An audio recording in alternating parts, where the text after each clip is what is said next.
안녕하세요. 저는 서울에서 어머니와 둘이 살고 있는 30대 남성입니다.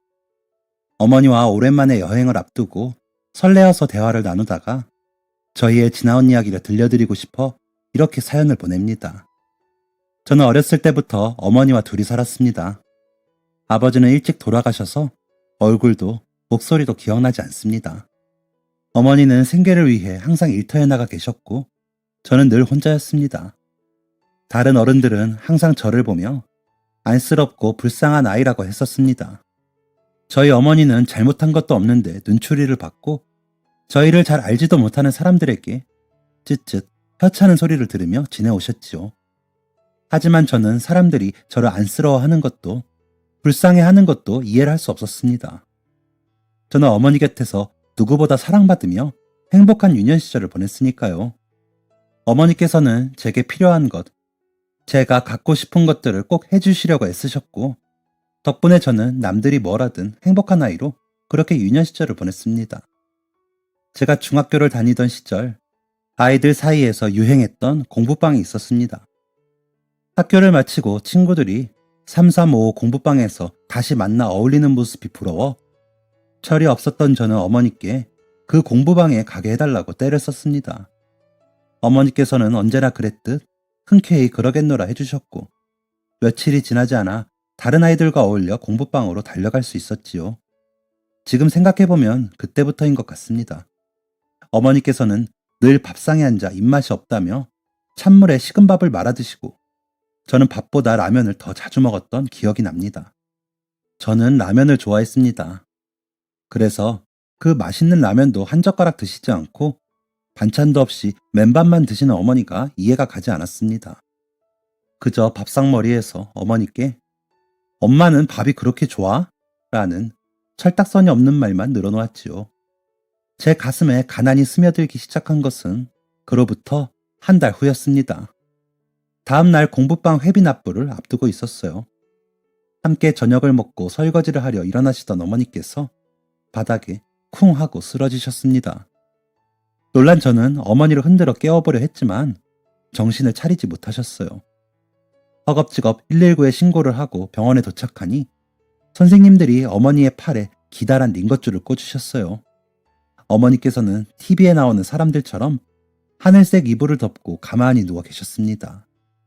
곧 정신을 차린 어머니께서 눈을 뜨자마자 서둘러 일어나 팔에 꽂힌 링거줄을 빼내려 하셨습니다. 저는 반사적으로 엄마 손을 잡고 말려보려 했어요. 엄마, 왜 그래? 주여가, 아이고 내 새끼. 엄마 하지마, 기다려. 의사 선생님이 엄마 깨어나면 부르랬어. 기다려.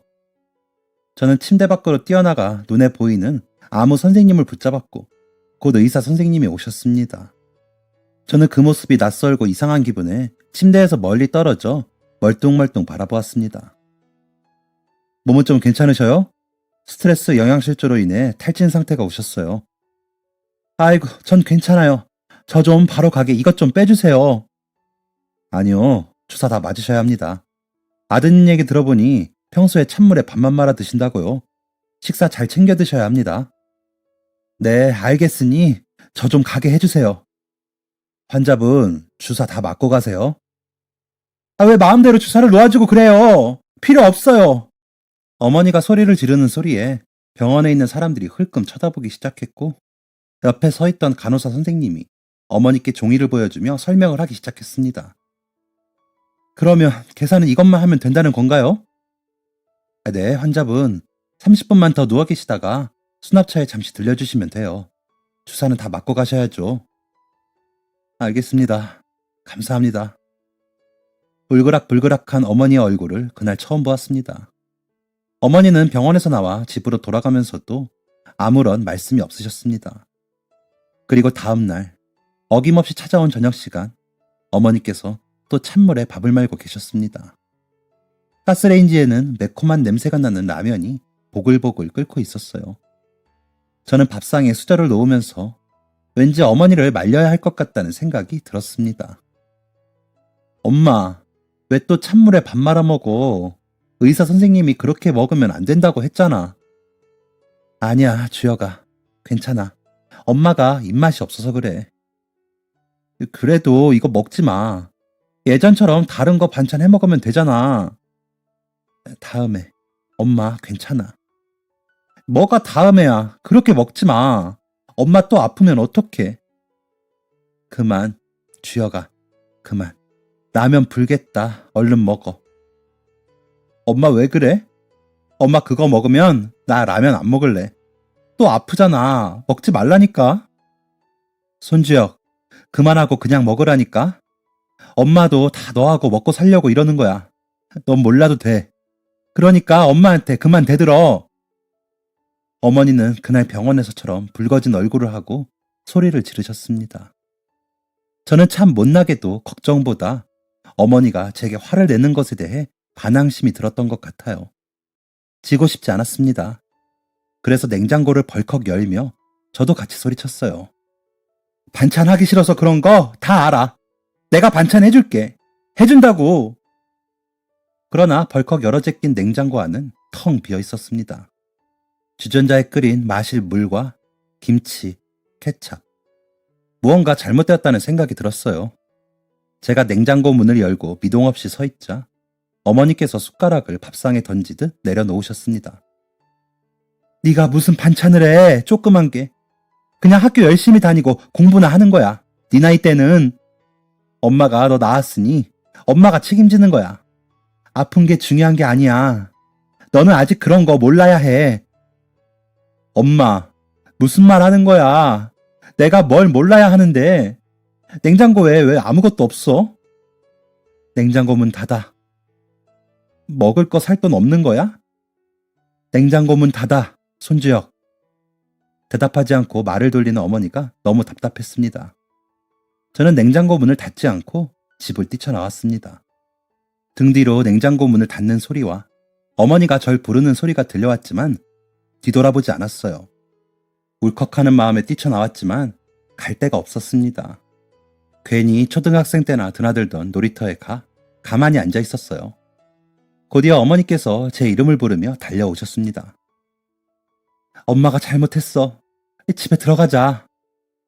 어머니는 제게 사과하셨습니다. 엄마가 잘못했다는 말이 마음에 들지 않았어요. 저도 속으로는 이미 우리가 가난하다는 걸 알고 있었는지도 모르겠습니다. 눈물을 훌쩍이며 집으로 들어가는 길, 순대와 떡볶이를 파는 포장마차가 골목에 서 있더군요. 달달하고 기름진 냄새에 배가 고파오는 찰나, 같은 반 여자애가 포장마차 앞에 엄마와 서서 순대를 기다리고 있었습니다. 손주혁이다. 야! 김은혜, 안녕. 은혜는 제 쪽으로 주저없이 달려왔습니다. 그리고 제 얼굴을 확인했지요. 뭐야? 야, 우냐? 창피함에 손으로 눈을 닫고 은혜를 노려봤습니다. 조그만 게 놀려대는 표정을 하고 제 앞에서 발을 뗄 생각을 하지 않자 은혜의 어머니께서 이쪽으로 오셨어요. 안녕하세요. 저 은혜 엄마입니다. 은혜야, 어른을 봤으면 인사부터 해야지. 안녕하세요. 근데 혹시 손주혁 울었어요? 김은혜, 그만해. 아유, 죄송해요. 애가 워낙 장난기가 많아서요. 아니에요. 예쁘고 명랑해서 보기 좋은데요. 반가워요, 은혜 엄마. 엄마, 우리 주혁이랑 순대 같이 먹자. 아, 내가 왜? 나 순대 싫어하거든. 야, 거짓말 하지 마. 너 급식에 순대 나오면 이만큼 쌓아두고 먹는 게. 주혁 엄마, 괜찮으시면 같이 드셔요. 아, 그럼 저 집에 가서 지갑 좀 가지고 나올게요. 아, 아니에요. 벌써 계산했어요. 얼마 안 되지만. 괜찮으시면 같이 드세요. 애들도 같이 먹고 싶어 하는 것 같은데. 그렇게 은혜 어머니께서 사주신 순대와 떡볶이를 먹으며 저녁을 해결했습니다. 그리고 다음날 학교를 마치고 공부방에 가는 길에 은혜가 제게 따라 붙었습니다. 야, 손주혁, 같이 가자. 뭐, 그냥 혼자 가. 왜 이래? 우리 친해졌잖아. 친하긴 누가 친하다고. 야, 너도 아빠 없냐? 우뚝. 길에 멈춰서서 은혜를 쳐다봤습니다. 소리 없이 한 번씩 웃어 보인 은혜가 다시 뒷말을 이어갔어요. 나도 없거든. 아빠 어렸을 때 돌아가셨어. 응? 응이 다야? 하하, 너답다. 아무튼 우리 이제 친한 친구다. 우리 엄마랑 너희 엄마랑도 친구 된 거 알지? 순대 한번 같이 먹었다고 친구 되냐? 너희 엄마 몇 살인데? 우리 엄마 35살이야. 야, 나이 같아서 친구 말고 이제 너희 엄마도 우리 엄마랑 같이 일하잖아. 그럼 친구지. 우리 엄마가? 헐, 설마 몰랐어? 이거 완전 밥팅이구만. 엄마가 그러는데 너희 엄마 일하던 직장에서 그만두게 됐는데 일자리가 안 구해진다고. 우리 엄마 일하는 식당에 빈자리가 나서 오늘부터 같이 일한대. 아, 머리가 띵하고 울렸습니다. 왜 그동안 어머니는 당연히 매일 일하고 계신다고 생각했을까요? 당황스러움에 버벅거리고 있자 은혜가 제 뒤통수를 한 대 때렸습니다. 야, 우리가 아빠 없어서 슬프면 엄마들도 남편 없어서 슬프고 힘들어. 아무리 밥팅이라도 이 정도는 알지? 그래서 우리가 공부 열심히 해서 엄마들 행복하게 해주는 거야. 우리 버리고 먼저 하늘나라 간 아빠가 너무 밉지만 난 우리 아빠 미워하는 것보다 우리 엄마 사랑하는 게 더 중요해. 그래서 바빠. 나 맨날 공부 열심히 해야 하고 맨날 엄마를 열심히 사랑해줘야 하거든. 넌 아빠 없어서 슬퍼? 난 아빠 없어서 슬프진 않은 것 같아. 대박. 야, 그럼 넌 더 잘 됐네. 아빠 미워할 필요도 없잖아. 그럼 나보다 덜 바쁘겠네. 그냥 공부만 열심히 하고 엄마만 열심히 사랑하면 되잖아. 은혜는 쪼잘쪼잘 꼭 어른처럼 얘기했습니다. 어머니는 아버지가 안 계셔서 슬프고 힘드실까? 그 생각이 머릿속을 맴돌았습니다. 난 슬프지 않은데 우리 엄마는 슬프고 힘들까? 제가 그렇게 물으니 은혜가 이마를 짚으며 한숨을 쉬었습니다. 당연하지. 근데 너희 엄마도 남편이 없어서 슬프고 힘든 것보다 손주혁, 너 사랑하는 게 더 중요한 거야. 그래서 매일 힘들게 일하고 예쁜 옷도 안 사고 그 돈으로 우리 공부방 보내주고 그러는 거야. 에휴, 야, 누나라고 불러라. 그날 은혜를 통해 들었던 말들이 제 인생의 전환점이 되어줬습니다. 고작 14살짜리 중학생이 무슨 인생의 전환점을 알겠냐만 그때 그런 걸 깨닫지 못했더라면 왜 공부를 열심히 해야 하는지, 왜 어머니께 잘해야 하는지를 한참 뒤에야 깨달았을 테니까요. 은혜는 제 공부방 문제집 표지에 개천에서 용나는 방법이라고 적어주었습니다. 그 낙서가 그때는 웃겼는데 점점 이상하게 빠져들더라고요. 저는 그 이후로 학년이 올라가면서도 교과서 문제집 표지에 개천에서 용나는 방법이라고 제 손으로 적어보곤 했습니다. 고등학교에 가서도 그때의 마음가짐을 잊지 않고 열심히 공부했습니다. 고등학교의 첫 학기가 시작되는 날, 선생님 중 한 분이 저희에게 열심히 하지 말고 잘해라 라고 말씀하셨는데 그 말 또한 저에게 색다른 자극이 되었습니다. 저는 문자 메시지로 은혜에게 그 말을 보내주었어요. 그러면 은혜는 이렇게 답장을 했었습니다. 중학교 성적 나보다 못 나온 게 할 말은 아닌 듯? 그럼 저는 그 말에 또 승부욕이 생겨 밤 늦게까지 공부를 했어요. 그렇게 저희 둘은 친구이자 경쟁자로 고등학교 1학년을 마쳤습니다. 1학년 겨울방학, 은혜랑 도서관에서 공부를 하고 나오다가 같은 도서관을 이용하는 대학생 누나들의 이야기를 엿듣게 되었습니다. 아, 왜 이렇게 잠이 오지? 이번에 장학금 못 받으면 진짜 휴학해야 하는데. 나도 언제까지 부모님께 몇백만 원씩 하는 돈을 내놓으시라고 할 수도 없고.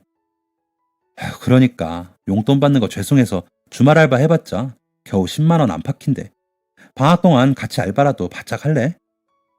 안 그래도 지난번에 수진 선배가 같이 할 사람 구하던데 연락해볼까? 그 얘기를 듣고 문득 대학 입학의 현실에 대해 고민하게 되었습니다. 그 고민은 저뿐만이 아닌 듯 은혜가 제 어깨를 잡고 멈춰서더군요. 야, 우리 대학 가려면 입학할 때 얼마 필요하지? 호준 쌤한테 물어보자. 쌤 서울대 나왔잖아. 중학교 때 다니던 공부방 선생님께 연락해 대학 등록금을 전해들은 저희는 심각한 고민에 빠졌습니다. 힘들게 식당 일을 하시는 어머니께 공부하겠답시고 학기마다 그렇게 큰 돈을 바랄 수 없었기 때문입니다. 저희들은 방학 동안 할 수 있는 알바자리를 구하기 시작했어요. 17살짜리 고등학생들이 할 수 있는 알바는 정말 없었습니다. 전화를 해서 면접을 보러 가도 막상 저희 얼굴을 보시고는 너무 어려서 안 되겠다며 미안하다고 하기 일쑤였지요. 둘이서 아무리 머리를 맞대어 보아도 뾰족한 방법이 떠오르지 않았고 결국 생각한다고 해낸 것이 다시 호준 선생님한테 여쭈어보는 방법이었습니다. 선생님은 저희 얘기를 들어보시고는 아르바이트보다 공부를 더 열심히 해서 장학금을 받는 게 어떻겠냐고 하셨습니다.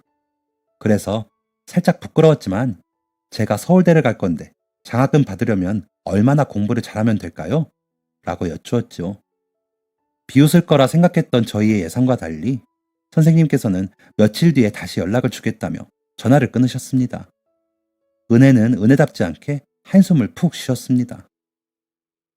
허준쌤, 우리를 비웃을 가치도 없다고 생각한 거 아닐까? 설마. 일단 우리도 포기하지 말고 알바 자리 더 찾아보자.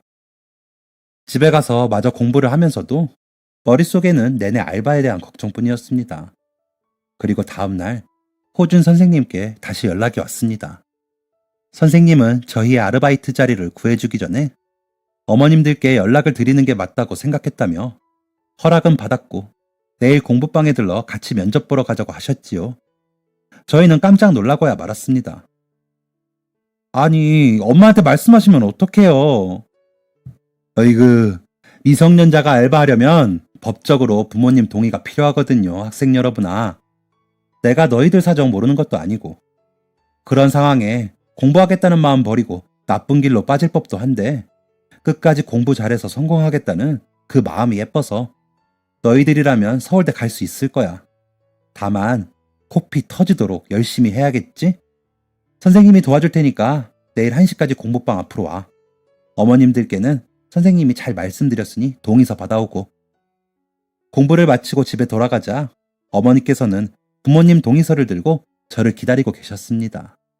종이를 들고 앉아 계신 어머니 어깨가 축 늘어져 있었어요. 저는 일부러 더 밝은 목소리로 인사했습니다. 다녀왔습니다.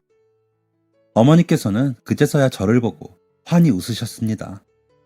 주혁이 왔어? 엄마한테 먼저 말씀 안 드리고 뒤에서 궁리해서 죄송해요. 저 진짜 공부 잘해서 꼭 서울대 갈게요. 그래, 우리 아들. 엄마가 매일 신경도 못 써주고 혼자 크다시피 했는데 이렇게 멋지게 자라주고 있어서 너무 고마워. 그리고 공부만 해도 버거울 텐데 벌써부터 일하게 만들어서 너무 미안하다. 어머니는 말씀을 하시다 눈물이 나는지 자리에서 일어나 부엌으로 가셨습니다. 그 뒷모습이 너무 마르고 야위어서 아직도 잊히지 않습니다. 매일 허리를 숙이고 설거지를 하면서 둥그렇게 말려버린 어머니의 작은 어깨가 들키지 않으려는 듯 가늘게 떨리고 있었습니다. 저는 그 뒤에 서서 어머니를 안아드릴까 말까 망설이며 서성이기만 했었지요. 지금이라면 당장 그 어깨를 안아드렸을 텐데 아직도 그때를 생각하면 후회가 밀려옵니다. 선생님을 따라 면접을 보러 간 곳은 동네에 있는 프랜차이즈 빵집이었습니다. 그곳의 사장님은 젊은 여자분이셨는데 저희를 보고 인상 한번 찌푸리지 않으시고 반겨주셨어요. 환영합니다, 여러분. 나중에 알고 보니 그분은 호준 선생님의 여동생이었습니다. 선생님의 부탁으로 흔쾌히 저희를 맞아주신 것이었죠. 저희는 오전 타임 알바였습니다. 아침 7시에 빵집으로 출근해 매장을 청소하고 오늘 판매할 빵들을 포장하고 오전에 방문한 손님들을 응대하는 일이었어요. 일은 힘든 것이 하나도 없었습니다. 근무 시간 내에 먹고 싶은 빵을 먹을 수 있게 해주셨는데 은혜는 그게 제일 행복하다고 했었지요.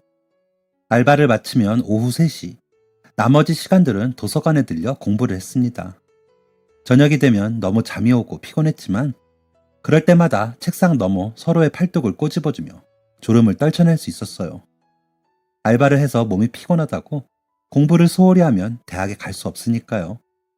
그렇게 방학 때마다 알바를 해서 차곡차곡 모은 돈은 3년이 지나 얼추 대학 등록금에 가까워져 있었습니다. 그러나 고등학교 졸업을 앞둔 1월의 어느 날 어머니와 식사를 하는데 음식물을 삼키기 힘들어 하셔서 병원에 모시고 갔습니다. 검사 결과 갑상선 암이라고 하더군요. 의사 선생님은 악성 종양이 아닌 양성 종양이고 초기에 발견하여 빨리 수술과 치료만 잘 받으면 된다고 하셨지만 암이라는 말이 너무나도 크게 다가왔습니다. 저보다 어머니 본인은 더 충격에 빠지신 듯 했습니다. 본인이 아픈 것보다 당장 일 걱정에 또 치료비 걱정에 어쩔 줄을 몰라 엉엉 우는 어머니를 안아드리며 결심을 했습니다. 어머니 수술, 치료 다 끝나고 대학에 가자고. 어머니 아프지 않게 치료비를 보탤 수 있어 다행이라고. 당장 입원 수속을 밟으려는 저를 어머니께서 붙들고 놓아주지 않으셨습니다. 네가 어떻게 모은 돈인데 너 대학 가야 하는데 안 된다. 안 된다 주여가. 엄마, 그래도 엄마가 먼저야. 대학은 내년에 가도 돼요. 나한텐 엄마 하나뿐인데 엄마가 먼저지. 그래도 안 된다 주여가. 엄마는 다른 방법을 찾아볼게. 네가 대학 가려고 밤낮으로 얼마나 노력했는데. 이런 걸로 고집 피우지 마요 엄마. 대학은 내년에도 갈 수 있어. 엄마 계속 안 된다고 하시면 나 그냥 평생 대학도 안 가고 막 살 거야. 그러니까 하나뿐인 아들 부탁 들어주세요. 제발. 몇 번의 설득 끝에 어머니는 병원에 입원을 하셨습니다. 입원을 하고 수술 날짜를 기다리면서도 어머니는 제 대학 걱정뿐이셨습니다. 저는 어머니 몸을 걱정하고 어머니께서는 본인 몸보다 아들인 제 걱정뿐이셨지요. 저는 모든 걸 포기할 수 있어도 어머니만큼은 포기할 수 없었습니다. 그리고 대학이라면 얼마든지 내년에 다시 갈 수 있는 거니까요. 재수를 해서 원래 생각했던 대학보다 더 좋은 대학에 가게 될 수도 있는 거고요. 수술 날짜를 기다리며 어머니께 이런저런 안심을 시켜드리고 드디어 수술날이 되었습니다. 병원에는 제 친구 은혜와 은혜 어머니, 그리고 어머니께서 근무하시는 식당 사장님까지 와주셨어요. 무사히 수술이 끝나기를 바라는 저의 마음과 병원에 와주신 모든 분들의 기도가 통한 건지 어머니께서는 무사히 수술과 치료를 마치고 건강을 되찾으셨습니다. 어머니는 건강이 좋아지셨지만 암을 털어낸 사람이라고는 믿을 수 없을 만큼 제게 미안해하기만 하셨습니다. 어머니께서는 급기야 충분한 휴식이 필요한데도 불구하고 저 몰래 식당에 출근을 하기 시작하셨어요. 어머니의 출근에 놀라 당장 식당으로 달려간 저를 식당 사장님께서 조용히 불러 말씀하셨습니다. 주여가, 우리가 말려도 어머니가 당최 말을 듣지 않으시더라. 한 푼이라도 더 벌어야 한다고 제발 좀 그냥 일하게 냅두라고 부탁하시는데 혹시 집에 무슨 일이라도 있는 거니? 아닙니다. 아무 일도 없어요. 어머니 좀 쉴 수 있게 말려주세요, 사장님. 우리가 아무리 뜯어말려도 어머니께서 집에 도저히 그냥은 못 있겠다고, 여기서 일을 못하게 하면 다른 곳이라도 찾아가 일을 하겠다고 하셔서 우리도 방법이 없어. 내가 최대한 힘든 일 안 드리고 몸에 무리 가지 않는 선에서 일을 드릴 테니 너도 어머니 잘 위로해드리고 혹시나 무슨 일 있는 거라면 내가 도울 수 있는 만큼 도울게. 꼭 이야기해줘. 식당 사장님께는 저의 대학 이야기를 할 필요가 없을 것 같아 말씀드리지 않고 저는 어머니의 결정을 받아들이기로 했습니다. 무사히 건강을 되찾아주신 것이라도 감사하기로요. 저는 그날부터 어머니께 매일 3번씩 전화를 걸었습니다. 아침 출근하실 때, 점심 식사하실 때, 퇴근하시기 전에 어디 불편한 곳은 없는지 여쭙기도 하고 심심한 농담을 건네기도 하면서요. 어머니께서 조금이라도 저에 대한 미안한 마음을 지울 수 있었으면 했습니다. 주여가, 전화 좀 작작해. 직원들이 너무 부러워하고 네 칭찬을 해대서 엄마가 쑥스러워 죽겠어. 그래? 칭찬받으면 더 해야지. 쑥스러울 게 뭐 있어요. 다행히도 식당 이모, 삼촌들과 사장님께서 그런 저의 행동을 이해해 주시는 듯 했습니다. 그리고 주혁이 너 재수 준비하고 알바하느라 몸도 힘들고 정신도 없을 텐데 엄마까지 안 챙겨도 괜찮아. 전화 그만해. 엄마 진짜 괜찮다. 엄마만 괜찮으면 뭐해? 내가 안 괜찮아. 우리 엄마 아픈데 고집은 세서 벌써부터 일하러 나가 있는데 내가 괜찮아지면 그때 전화 안 할게요. 그러니까 지금은 그냥 아들 목소리 들으면서 즐기셔. 사실 저도 사람인지라 마음 한켠에 아주 작은 원망이 있었습니다. 물론 어머니에 대한 원망은 결코 1g도 없었고요. 세상에 대한 원망이었습니다. 왜 가난한 사람은 불행이라는 틀 안에서 행복을 찾으며 살아가야 하는지, 왜 인생은 하나의 고비를 넘기면 또 다른 고비가 있는 건지, 우울함이 조금이라도 없었다면 그건 거짓말이겠지요. 하지만 그것이 제 잘못이 아니듯 저희 어머니 잘못은 더더욱 아니었습니다. 어린 시절 어머니께서 저를 지켜주셨으니 이제 성인이 된 제가 어머니를 지켜드려야 한다고 생각했습니다. 알바를 마치고 집에 돌아가는 길, 조금 부정적인 생각이 몰아칠 때도 집에 들어가기 전에는 꼭 모든 생각을 떨쳐내고 웃는 얼굴로 집에 들어가곤 했습니다. 어머니가 이제는 그만 미안해 하시길 바라면서요. 그런데 다음날 집에 돌아온 어머니께서 그동안의 슬픔 가득한 표정을 지우고 활짝 웃는 얼굴로 제게 말씀하셨습니다. 주혁아, 아들아, 너 대학 갈 수 있게 됐다. 알고 보니 전날 어머니와 저의 통화 내용을 우연히 듣게 된 은혜 어머니께서 어머니를 붙잡고 사정을 물어보신 것이었습니다. 공부를 잘해 좋은 대학에 입학하는 줄로만 알고 있었는데 재수 이야기가 나오자 놀란 은혜 어머니께서 다른 이모 삼촌들에게 얘기해 돈을 모으자고 하신 거지요.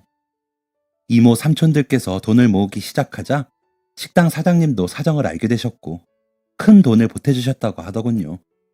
어머니께서는 그 돈을 받을 수가 없어 거절하려 했지만 아들 생각해서 못 이기는 척 받으라는 말에 제 생각이나 딱 한 번만 이기적인 사람이 되어보자며 받아오셨다고 했습니다.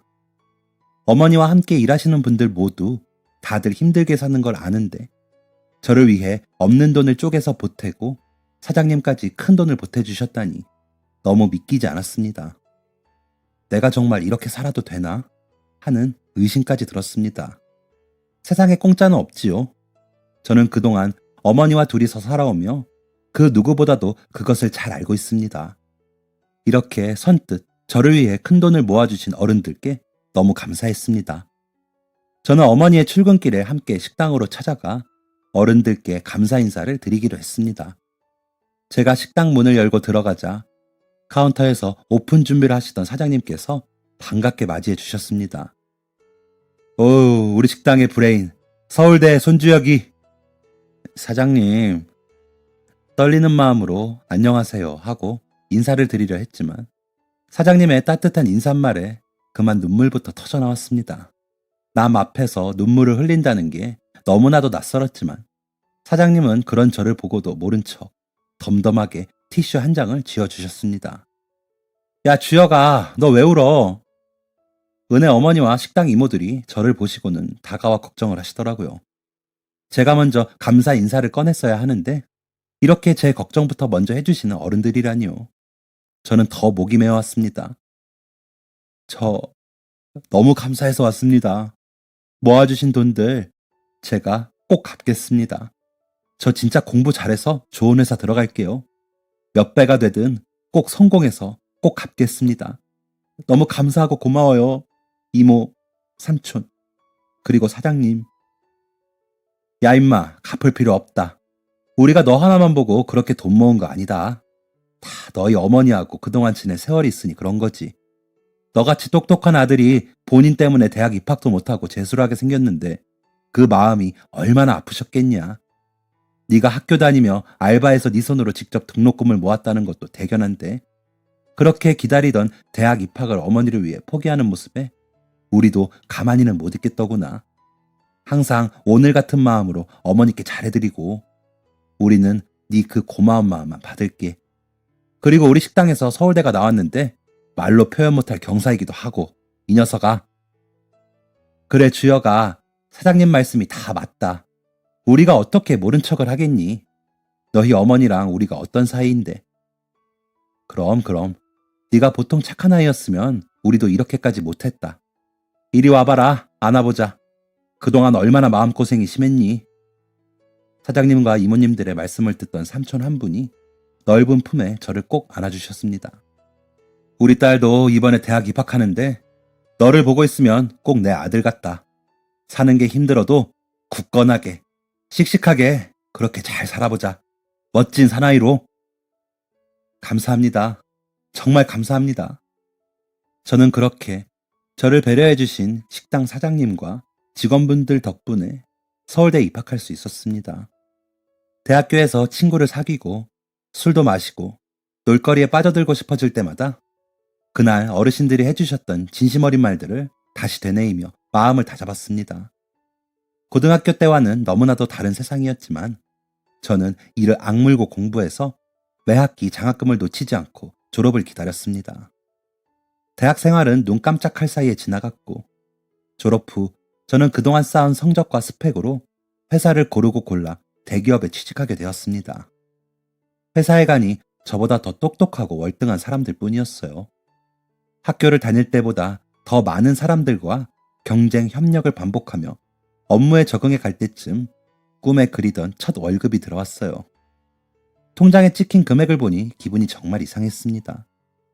한 달 만에 이만큼 버는 사람이 되었다는 게. 놀고 싶은 마음을 꾹 누르며 공부에만 몰두했던 지난 날들에 대해 보상을 받는 기분이었습니다. 통장 속 금액을 보니 그동안 사고 싶었던 것, 먹고 싶었던 것들이 마구 떠올랐지만 저는 누구보다 고생하신 저희 어머니와 제 대학 생활을 탄탄대로로 이끌어주신 식당 사장님 외 직원분들을 생각하며 욕심을 눌렀습니다. 통장에서 돈을 찾아 각각 봉투에 담고 식당으로 향했습니다. 식당 문 앞에 서니 대학 입학 전 그날이 또렷하게 스쳐 지나갔어요. 조금은 긴장되는 마음으로 식당에 들어섰습니다. 저녁 영업이 끝나고 모두들 분주하게 정리를 하고 계셨습니다. 안녕하셨어요. 어서 오세요. 지금 영업 끝났는... 주혁아. 이모님 잘 지내셨죠? 그럼 잘 지냈지. 어머니 모시러 온 거야? 아이고 손주혁이 오랜만이다. 사장님 안녕하셨어요? 안녕했지. 그럼 밥은 먹었어? 엄마랑 집에 가서 먹으려고요. 사장님 그리고 이모, 삼촌들 저 오늘 첫 월급 받았습니다. 어쭈 축하한다. 이제 진짜 다 컸네 손주혁이. 사장님 이거 받으세요. 이모도 삼촌도 여기 받으세요. 뭐냐 이거? 제가 나눠드린 돈 봉투를 받아든 어른들이 놀란 표정으로 저를 바라보셨습니다. 저는 허리를 꾸벅 숙이고 말을 이어갔습니다. 제 월급이 좀 많습니다. 그래서 지난번에 저한테 기꺼이 모아주셨던 등록금 갚을 수 있게 되었습니다. 그때 주셨던 돈뿐만 아니라 해주셨던 말씀, 마음 모두 제가 인생을 살아가고 결정하는 데 있어 정말 큰 힘이 되었습니다. 받았던 감사한 마음들은 차차 갚아가겠습니다. 받았던 돈 몇 배로 돌려드리진 못했지만 그래도 저의 마음이라 생각하시고 받아주세요. 정말 감사했습니다. 말을 마치고 허리를 펴 어른들을 바라보았습니다. 사장님도 이모 삼촌들도 아무런 말씀 없이 저를 계속 바라보기만 하셨습니다. 아이고 하는 소리와 한숨소리 외에는 아무런 말이 오고 가지 않더라고요. 저는 바짝 긴장했습니다. 안 받겠다고 하시면 어쩌지? 그런데 침묵을 깨고 사장님께서 말씀하셨어요. 우리 손주혁이 이런 서프라이즈 이벤트도 할 줄 알고 이렇게 로맨틱한 면이 있는 줄은 몰랐네. 아이고 주혁이 너 때문에 이모 놀라서 심장이 바닥까지 내려앉았다. 이렇게 멋있는 사내가 되어줘서 고맙다. 네 피땀이 묻은 이 돈을 우리가 어떻게 함부로 쓰냐. 이따 은혜도 어머니 모시러 온다고 하던데 이참에 고기 파티나 하자. 내가 쏘마. 엄마야 우리 주혁이 덕분에 오늘 이모 삼촌들 맛있는 고기 먹겠네. 고마워 우리 주혁이. 주혁아 잘 먹을게. 사장님 당연히 한우 툭불이죠? 두말하면 잔소리지. 입에서 살살 녹는 걸로 사올게요. 은혜한테 전화해서 얼른 오라고 해라 주혁아. 우려와는 달리 어른들은 유쾌한 목소리로 되려 제게 고맙다고 해주셨고 사람 수에 맞게 의자를 세팅하는 삼촌들을 도와 빠르게 의자를 날랐습니다. 그런 저의 곁에 어머니께서 다가와 조용히 등을 쓰다듬어 주셨습니다. 주혁아, 잘 커져서 엄마가 고마워. 생각지도 못하게 이런 멋진 이벤트 열어줘서 고맙고 엄마가 미안하다. 엄마, 대체 뭐가 미안하세요? 이제 그만 미안해 하세요. 우리 행복할 일만 남았어요. 엄마. 사장님께서는 그날 진짜 한우 툭불을 사오셨고 저를 포함한 모두가 행복하고 맛있는 저녁 식사를 할 수 있었습니다. 그날 이후 저는 회식이나 야근이 없는 날엔 무조건 식당에 갔습니다. 어머니를 모시러 왔다는 핑계로 다 함께 먹을 맛있는 저녁을 사가기도 하고 주방에 들어가 숨겨둔 요리 실력을 뽐내보기도 하면서요. 식당 휴가 날에는 어머니의 친한 동료분들과 함께 여행도 보내드렸습니다. 어머니는 처음으로 이렇게 여행을 가본다며 아이처럼 좋아하셨어요. 하지만 그러면서도 저는 속으로 내심 이제 어머니를 집에서 쉬도록 해드리고 싶다는 생각뿐이었습니다. 어머니와 함께 살 집을 꿈꾸며 꼬박꼬박 월급을 모으는 것도 잊지 않았습니다. 그렇게 다소 평범한, 그러나 행복한 하루하루를 보내고 있었습니다. 하지만 코로나가 터지면서 소상공인들이 힘든 시기가 오게 되었고, 어머니께서 일하시는 식당 역시 피해갈 수 없는 불황을 겪게 되었습니다. 사장님께서는 배달과 신메뉴 개발까지 하며 여러 방면으로 노력하셨지만 결국 문을 닫을 위기에 놓이게 되었습니다. 사장님도 직원분들도 모두 직장을 잃을 위기였습니다. 저는 그 과정을 지켜보며 모아둔 돈으로 사장님께 조그마한 도움이라도 되고 싶었습니다. 하루는 직장에서도 일에 집중이 되지 않을 정도로 마음이 쓰여 결국 점심시간을 틈타 그동안 모아둔 돈을 찾아 식당으로 찾아갔습니다. 식당 분위기는 예전 같지 못했습니다. 웃으며 반겨주셨지만 그래도 다들 표정 어딘가에서 씁쓸함이 묻어나더라고요. 마음이 너무 아팠습니다. 사장님께 조심스레 봉투를 드리자 사장님은 한참 동안 고개를 숙이고 계시더니 저를 안고 엉엉 우셨습니다. 정말 아무런 말씀도 하지 않고 한참 동안을 그렇게요. 그날 저녁은 야근이 있어 어머니를 모시러 가지 못했는데 퇴근 후 집에 돌아온 어머니께서 충격적인 말씀을 하셨습니다.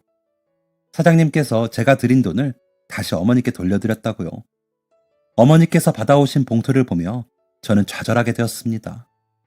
저는 마땅히 해야 할 일을 했다고 생각했는데 돈을 받은 사장님께서는 마음이 그렇지 못하셨던 것이겠지요. 하지만 이대로 포기하고 싶지 않았습니다. 그동안 힘든 일이 있어도 늘 함께 으쌰으쌰하며 이어왔던 식당이기에 그 모든 것들을 잃게 내버려두고 싶지 않았습니다. 하지만 돈을 받지 않으시겠다는 사장님의 뜻 또한 무시할 수는 없는 입장이었습니다. 저는 몇 날 며칠을 고민하고 이 모든 상황을 알고 있는 제 친구 은혜와도 이야기를 나누어 보며 다른 방법으로 도와드릴 수 있는 방법을 모색했습니다. 그러던 어느 날 SNS를 보다가 코로나임에도 불구하고 젊은이들 사이에서 떠오르고 있다는 먹자 골목에 대한 게시물을 보았고 은혜와 상의 끝에 함께 부동산을 찾아갔습니다. 부동산을 통해 거리 곳곳에 식당을 할 만한 자리를 찾아보게 되었어요. 방금 봤던 것보다 이 자리가 권리금은 좀 더 비싸도 확실한 손님이 많이 드나들 것 같은데 은혜, 네가 봤을 땐 어때? 나도 그렇게 생각하는데 권리금이 마음에 걸리네. 이왕 드리는 거 거절하실 수 없을 만큼 좋은 자리로 해드리고 싶어서. 그래, 주여가, 네 말이 맞다. 있잖아, 내가 얼마 안 되지만 보태고 싶어서. 은혜가 가방에서 쭈뼛쭈뼛 통장을 건넸습니다. 받지 않으려고 손을 밀치며 말하려는데 은혜가 그러더군요. 주혁이 네가 받은 만큼 해드리고 싶은 거 나도 다 알아. 누구보다 가까이서 지켜봐왔잖아. 근데 너만큼은 아니더라도 나 역시 사장님한테 받아온 정이 있는데 모른 척 할 수가 없다. 우리 엄마 그리고 너희 어머니 10년이 넘도록 애정을 쏟았던 곳인데 네가 모은 돈에 비하면 택도 없이 적은 금액이지만 우리 둘이 해드리는 건데 받아주시지 않을까? 그 말을 들은 저는 차마 은혜의 마음을 거절할 수 없었습니다. 저만큼이나 은혜한테도 그동안 진 빚을 갚을 수 있는 기회였으니까요.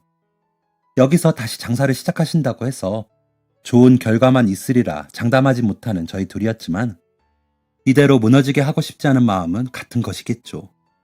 저희는 부동산에서 거래를 마치고 바로 식당으로 향했습니다.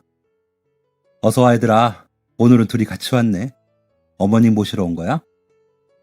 저희는 사장님께 부동산 계약 서류를 드렸습니다. 저녁 장사를 마치고 마무리하던 이모 삼촌들도 당황한 듯 그 모습을 지켜보셨습니다. 사장님께서도 서류를 보시고 얼떨떨해 하셨어요. 저 혼자가 아니라 은혜랑 같이 꾸민 일이에요, 사장님. 저희 어머니, 은혜 어머니, 그리고 다른 이모 삼촌들, 그리고 사장님까지 그동안 힘들게 지켜오신 자리인데 이렇게 문 닫는 거 저희는 못 보겠습니다. 은혜랑 저 사장님 덕분에 하고 싶은 공부 실컷 하고 좋은 직장에 취직해서 돈 잘 벌고 있어요. 저희한테 이런 걸 받는 게 조금은 불편한 마음이시더라도 받아주세요. 여기 요즘 젊은이들한테 엄청 인기 있는 골목이에요. 여기 자리 잡고 인테리어랑 메뉴는 은혜랑 제가 그동안 조사한 것들 바탕으로 잘 꾸며볼게요. 사장님, 그리고 이모 삼촌들, 언제나 그랬듯이 행복한 얼굴로 장사하셨으면 좋겠습니다. 저희는 그 모습이 다시 보고 싶어요. 그 자리에 계신 모든 분들이 아무 말도 하지 못하고 눈물을 흘리셨습니다. 은혜는 이모들을 끌어안고 되려 밝은 목소리로 이야기했어요. 우리가 머리 좀 컸다고 여기저기 맛집이라고 다니면서 이제서야 이 생각을 해낸 게 미안하지 뭐. 이모들, 이제 사람들이 줄 서서 먹는 그런 맛집에서 일하는 거다. 나만 믿어. 저도 질 수 없어 말을 보탰습니다. 아니요. 은혜만 믿지 마시고 제 말도 믿어보세요. 저희 무조건 맛집 신화를 성공해낼게요. 믿어주세요. 다 같이 파이팅 해요. 그렇게 새로운 자리에서 새 출발을 하게 된 사장님과 이모 삼촌들. 저와 은혜는 틈틈이 식당에 들려 새로 운영할 식당의 연령층에 맞는 메뉴와 인테리어 아이디어를 공유했습니다. 사람들이 더 좋아할 만한 것들을 찾아가며 새로운 식당을 꾸리는 게 즐겁고 행복했습니다. 그렇게 모두의 생각과 취향이 담긴 식당이 정상적인 오픈을 하게 되었고, 인기 있는 거리에 새로운 식당이 생기니 손님들의 발걸음이 끊이질 않았습니다. 식당을 새로 오픈하며 저희 어머니께서는 일을 그만두시게 되었습니다. 다른 일이 있었던 건 아니고요. 어머니께서는 당연히 계속 일을 하시겠다며 고집을 피우셨지만, 암 치료 후 제대로 쉬지도 못하신 어머니를 쉬게 하고 싶다는 제 말에 모두가 편들어주신 덕분에요. 모두가 마음 써주신 덕분에 어머니께서는 늦었지만 꽤 안정된 상태로 휴식을 취할 수 있으셨습니다. 어머니는 최근에 하고 싶은 공부가 생겼다며 공부를 시작하셨어요. 늙어서 할 수 있을까 망설이시던 어머니. 하지만 어머니 곁엔 무적의 손주역이 있으니 앞으로 어머니가 가는 모든 길은 꽃길일 것입니다. 가다가 흙길이 나온다면 제가 기꺼이 꽃길로 만들어드릴 계획이고요. 새 출발을 한 식당은 은혜와 저의 생각대로 주변 상권의 영향도 받고 코로나 규제도 완화되면서 정말 줄 서서 먹는 맛집이 되었습니다. 저는 그 이후로 집 마련을 위한 돈 모으기를 처음부터 다시 시작하고 있지만 돈은 다시 모으면 되니까 괜찮습니다. 그때 그렇게 식당이 문을 닫았다면 저도 더 이상 행복한 인생을 살지 못했을 것 같아요. 저는 며칠 후 어머니와 제주도로 여행을 갑니다. 오늘은 사장님 식당에서 다 함께 밥을 먹기로 했고요. 예전에 제가 빌렸던 돈을 갚았을 때처럼 한우 투프를 사주신다고 하네요. 어머니께서는 더 이상 출근하시지 않는 식당이지만 저는 늘 그래왔듯 앞으로도 자주 얼굴을 뵙고 식당 어른들께 영원한 귀여운 아들이 될 예정입니다. 나이가 많아져 더 이상 귀여워해주지 않으시면 어쩌죠? 이렇게 긴 저의 이야기 들어주셔서 감사합니다. 마음이 너무 따뜻하신 우리 사장님, 그리고 저를 예뻐하고 믿어주셨던 이모 삼촌들 모두 너무 자랑하고 싶었어요. 식당도 더 잘 되고 모두 아픈 곳 없이 건강하시어 나날이 행복하셨으면 좋겠습니다. 감사합니다. 제 이야기를 들어주신 여러분들도 늘 행복하고 건강하세요. 그리고 사랑하는 내 어머니 오래오래 제 곁에서 함께 해주세요. 사랑합니다. 지금까지 사연 들어주셔서 감사합니다. 사연이 재밌으셨다면 구독과 좋아요를 눌러주세요. 감사합니다. 안녕히 계세요.